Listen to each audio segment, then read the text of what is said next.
আমি বাংলায় গান গাই, আমি বাংলার গান গাই, আমি আমার আমিকে চিরদিন এই বাংলায় খুঁজে পাই। আমি বাংলায় গান গাই, আমি বাংলার গান গাই, আমি আমার আমিকে চিরদিন এই বাংলায় খুঁজে পাই। আমি বাংলায় দেখি স্বপ্ন, আমি বাংলায় বাঁধি সুর, আমি এই বাংলার মায়া ভরা পথে হেঁটেছি এতটা দূর। আমি সৈয়দ লুৎফুর রহমান, পিতা মরহুম জালাল আহমদ, গ্রাম রাজাপুর, উপজেলা লাকসাম, জেলা কুমিল্লা। আমার রাজনীতির হাতে খড়ি 68-69, বিশেষ করে 69 গণ আন্দোলনে।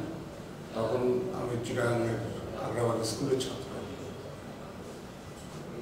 আগ্রাবাদ স্কুলের ছাত্রলীগ কমিটির সভাপতি হিসেবে দায়িত্ব পালন করি।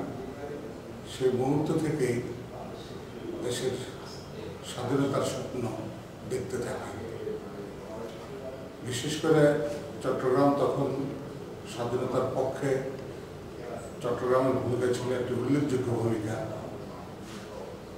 চট্টগ্রাম জেলা ছাত্রলীগের অধিকাংশ কর্মী এবং নেতা স্বাধীনতার পক্ষে জনমত গঠনের জন্য তখন সচেষ্ট ছিলেন। সেই সাংগঠনিক ধারাবাহিকতায় মূলত 70-এ আমি যখন কুমিল্লা ভিক্টোরিয়া কলেজের ছাত্র, তখন মুক্তিযুদ্ধে অংশগ্রহণ করি।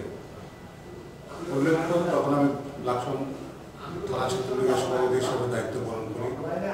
পরবর্তী সময় ছাত্রলীগের বিভিন্ন জেলা এবং কেন্দ্রীয় পর্যায়ে সাংগঠনিক দায়িত্ব পালন করি। 70-এর আগে থেকেই খুব গোপনভাবে ছাত্র জনগণকে সংগঠিত করার জন্য স্বাধীনতার পক্ষে, বিশেষ করে বীর বাঙালি অস্ত্রকরণ বাংলাদেশ স্বাধীন ভারত এই মন্ত্রে দীক্ষিত করার জন্য বিভিন্ন গোপন সংগঠন গড়ে তোলে। 71-এর যুদ্ধ শুরু হওয়ার পরে সম্ভবত 24শে এপ্রিল বাংলাদেশ থেকে ভারতে উচ্চতর প্রশিক্ষণের জন্য সমর্থক কর্মীদেরকে নিয়ে প্রথমে ভারতের কাঠালিয়া, এরপর মদিনগর আর্মি ক্যাম্পে একটি সংক্ষিপ্ত সময়ের জন্য প্রশিক্ষণ গ্রহণ করি। 15 দিনের এক প্রশিক্ষণের পরেই প্রথম অপারেশন কুমিল্লার দক্ষিণে, বর্তমানে যেখানে লালমাই রেল স্টেশনটি অবস্থিত, লালমাই স্টেশনের উত্তরে একটি রেলের সড়ক এক্সপ্লোসিভ দিয়ে উড়িয়ে দেওয়ার জন্য আমাদেরকে নির্দেশ দেওয়া হয়।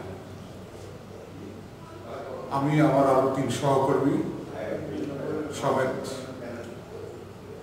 এই রেলের সড়কটি খুব সফলতার সাথে উড়িয়ে দিই। পরবর্তী সময় ভারতে ফিরে গিয়ে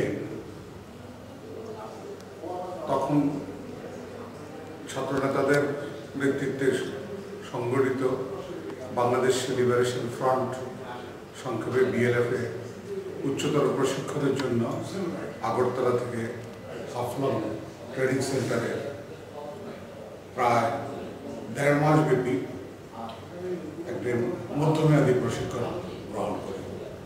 মধ্যমেয়াদী প্রশিক্ষণের পর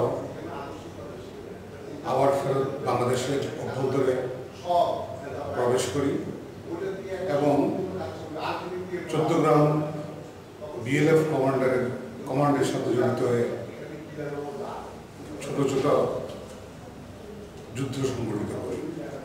পরবর্তী সময়ে লাকসামের দক্ষিণ পশ্চিম অঞ্চলে একটি বিস্তীর্ণ জলাভূমি, সেই অঞ্চলে ক্যাম্প স্থাপন করি। শুধু ক্যাম্প নয়, এলাকার জনগণকে সংগঠিত করা, দেশের অভ্যন্তরে তরুণ ছাত্র যুবকদেরকে অস্ত্র শিক্ষায় প্রশিক্ষিত করে তোলা এবং গণ আদালত গড়ে তোলার মতো সাংগঠনিক কর্মকাণ্ডগুলো পরিচালনা করি এবং নিজে প্রত্যক্ষভাবে সমর যুদ্ধে পাক বাহিনীর বিরুদ্ধে অংশগ্রহণ করি। আমরা বাংলাদেশে প্রবেশ করার পর তখন আগে থেকে অবস্থান নেওয়া FF কমান্ডের লোকজন এবং BLF কমান্ডের লোকজনের যৌথ প্রচেষ্টায় একটি যৌথ কমান্ড গড়ে তোলা হয়। এই যৌথ কমান্ডের নেতৃত্বে ছিলেন তৎকালীন লাকসাম থানা BLF এর কমান্ডার এবং পশ্চিমবঙ্গ ফজল ইসলাম কলেজের ছাত্র সংসদের সহসভাপতি সাইদুল ইসলাম এবং ডিপ্টি কমান্ডার হিসেবে ADM আলমগীর সাহেব তখন যুদ্ধ পরিচালনা অংশ নেন।